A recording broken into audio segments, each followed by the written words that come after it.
Well, in an example of the dangers of embracing crypto in the face of the Trump administration's opening of the floodgates, PayPal's blockchain partner Paxos accidentally minted $300 trillion worth of stablecoins last Wednesday before discovering their error.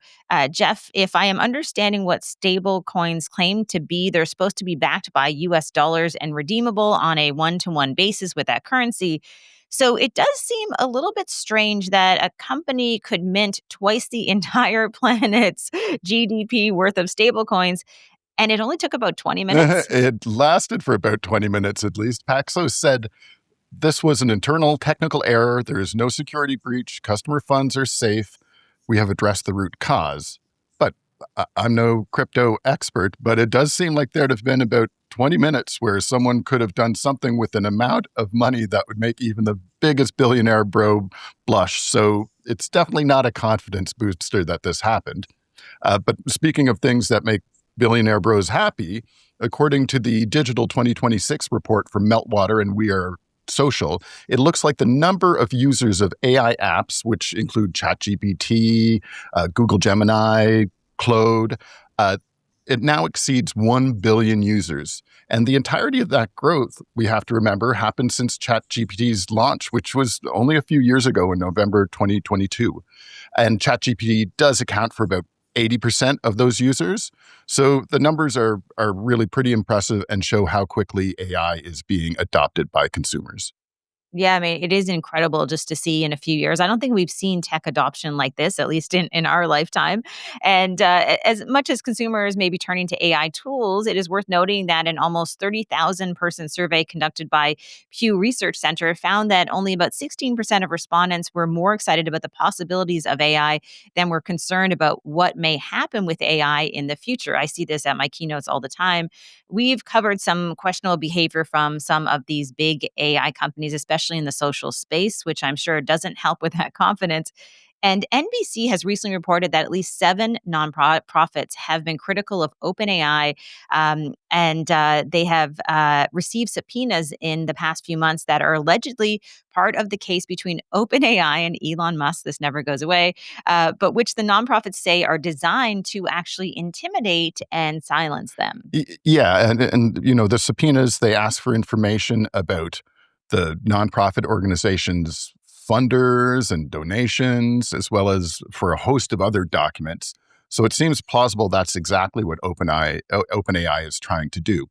And to be specific, the nonprofits were critical of OpenAI trying to abandon its original nonprofit structure, which Elon Musk also was critical of, and that's why those two things tie together. So these nonprofits were critical of OpenAI trying to go from its nonprofit structure to become a for-profit public benefit corporation, which is a concept that I have to say seems a little internally incoherent to me. For-profit public benefit corporation. I'm not sure how that all works together.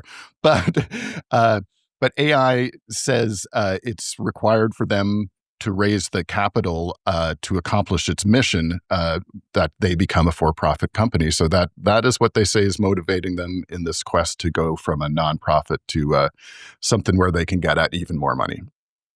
Well, I'm not sure that there is a better segue to share. OpenAI CEO Sam Altman has recently announced that ChatGPT will allow erotica for verified adults. He followed this up by saying that as AI becomes more important in people's lives, allowing a lot of freedom for people to use AI in the ways that they want is an important part of our mission. So I guess that porn is an important part of the OpenAI mission now. That's what it seems like. Yeah, I mean, I think what seems obvious, especially as we talked about with Sora being probably a way for them to try to raise some funds. Porn seems to be another way for OpenAI to both make money, but also importantly to addict users to their service, just like social media has done in various other ways. And that's ignoring the fact that AI says it plans to verify adult users, but we've seen that that can be very difficult. And they've had some just tragic consequences in the past for how they are treating people who are too young to access this kind of information because they can't reliably verify adults. But as Sam Altman says, quote, "We are not the elected moral police of the world." And that seems like a little too on the nose. But he responded to all the uproar around this by tweeting, "Okay, this tweet about upcoming changes to ChatGPT blew up on the erotica point much more than I thought it was going to. It was meant to be just one example of us allowing more user freedom for adults," end quote. Uh, as you talked about last week with regard to Altman's like, golly gee, really Sora reaction stuff, it's really hard to believe that Sam Altman is thick enough to have actually been surprised by this. I mean, giant AI company announced it's going to start doing porn. Is It's pretty big news, and I'm sure he knew that. So it seems it's more likely that this is just another example of the entrenchment of, golly, what did we do something controversial thing that the big tech bros seem to be so fond of these days. And really, it's probably just for a marketing boost where they know that's very controversial and they know they're going to get a bunch of press on it and we'll be talking about it and other people. So to be like, holy cow, I can't believe that when my company said that our robots were going to start doing porn, people were surprised. I think we would both be willing to give up our phone numbers to Sam Altman to say, "Hey, before you launch something, if you just wanna have a little vibe check, just send a message. We'll let you know how this is gonna go over," because clearly he has a lot of, yes man people around him. I'd Uh, say. Jeff, we're going to talk about this a little bit later on with our guest because I think there's a lot more to unpack in this story.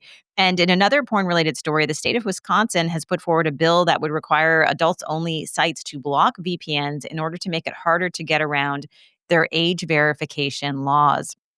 A similar bill is being considered in Michigan, and the Children's Commissioner for England, which is also putting age restriction laws in place, said that the government, again quoting here, needs to stop children using VPNs to bypass age checks, and that their use is absolutely a loophole that needs closing. I, I'm totally sure that that won't make privacy advocates very happy, but I definitely see her point, and I think we're both on the same page where uh, we need to pay some costs to keep children safe on the internet. It's our freedom is not more important than their health. So it's anyway. Let's hope that there's some progress with that. In other news, and speaking of people listening to the show, maybe somebody at Pinterest has been watching the AmberMac show and heard my complaints because the company is actually taking some small steps towards letting users limit the amount of AI content in their feeds. And you know, it seems, in fairness, that I'm not the only one complaining about this. There are so many users. When I looked up, the Pinterest thing on Reddit, so many users complaining about the overwhelming amounts of AI slop on Pinterest. What is actually being offered is a new refine your recommendations setting that lets you limit generative AI in specific categories of the app, which seems to be a bit of a weird approach to me. Um, because really what I want and what a lot of the people whose comments I read on Reddit want is to never see any AI generated content. So I have to wonder about their ability to do this. I have to wonder about their determination to actually identify generative AI content, but at least it's a step in the right direction. Yeah, and I do wanna give a big shout out to Pinterest because if you do follow them over the years, they're very open and willing to actually change course when they realize that maybe they have gone a little bit off track. So, certainly, I think you're right. This is a move in the right direction. I think they've always been a little bit more conscious about, healthy online experiences than some of their competitors, which is great for you, Jeff, because I know Pinterest is your go-to. I love me some Pinterest. You follow me there at Jeff MacArthur. I will absolutely do that. Now, head over the Atlantic, where news publishers in yet another European country are objecting to Google's AI overviews. You've probably seen these when you're searching in Chrome, the little overviews at the top, which they probably very justifiably say cuts them out of the traffic chain for their own content. As the Italian Federation of Newspaper Publishers notes, Google is becoming a traffic killer that reduces visibility and discoverability and thus our advertising revenues. Yeah, it's a fair point. And a study from a UK analytics company said that Google's AI interviews, AI overviews rather, led to up to 80% fewer click throughs. So that's huge. And it doesn't really surprise me at all. In another strange story from Europe, it looks like Apple's new M5 14-inch MacBook Pro will not include a charger in the box, only in Europe. Every other country in the world, it'll have a charge in the box. This seems to be because of some upcoming European regulations that require Apple to offer an option without a charger in the box. So I'm guessing that Apple basically doesn't want to have to manufacture a bunch of extra chargers in addition to the ones that they would sell with the new computer, just so they can have computers that don't sell them. The EU is great at many things, but they get a little carried away with some of this stuff. In any case, uh, this is something that won't affect most people. But if you're in Europe, you're going to notice that you're going to have to work in the cost to buy a charger on top of the $1,000 plus computer that you're going to buy. Yeah, I mean, and that adds up as well. So I guess it makes some sense there, but certainly a confusing story for consumers.